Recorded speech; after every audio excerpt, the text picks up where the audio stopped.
22 नवंबर 2025 को supreme court एक याचिका पर सुनवाई कर रहा था। सुनवाई के दौरान सुप्रीम कोर्ट ने कहा कि तलाक़-ए-एहसन की इजाज़त आज के समाज में नहीं दी जा सकती, यह महिलाओं के खिलाफ है।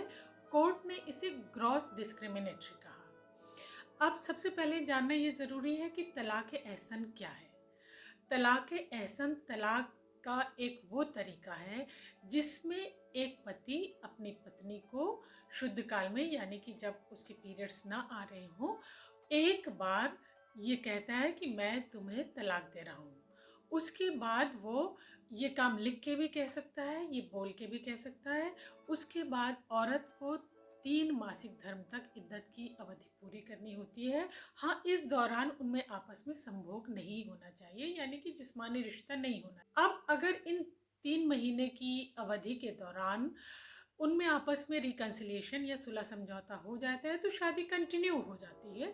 लेकिन अगर ऐसा नहीं हुआ, कोई रिकंसिलिएशन हुआ, तो टाइम पूरा होने पर 3 महीने का ये तलाक पूर्ण मान लिया जाता है। बड़ी बात यह है कि इस तलाक में कंपल्सरी मीडिएशन या कंपल्सरी रिकंसिलिएशन या अनिवार्य मध्यस्थता की कोई बात नहीं की। एक बात जानना ये ज़रूरी है कि कुरान में इस तलाक का जिक्र नहीं मिलता है।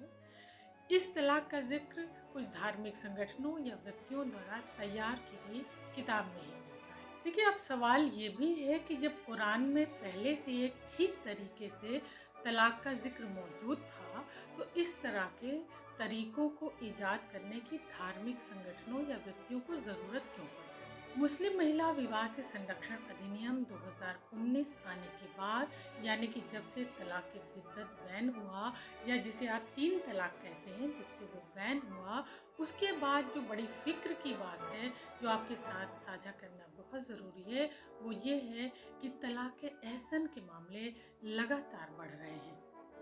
अब आप सोचिए कि झटपट एक तरफ़ा तलाक पाने का तलाक़-ए-एहसन कोई नया चोर दरवाज़ा तो नहीं खुल गया है। इसीलिए ज़रूरी है कि निजी कानूनों में सुधार किया जाए और जो भी प्रावधान कानून में अमानवीय है, जिसे ना तो कुरान इजाज़त देती है और ना ही भारत का संविधान, उसे फ़ौरन समाप्त किया जाए।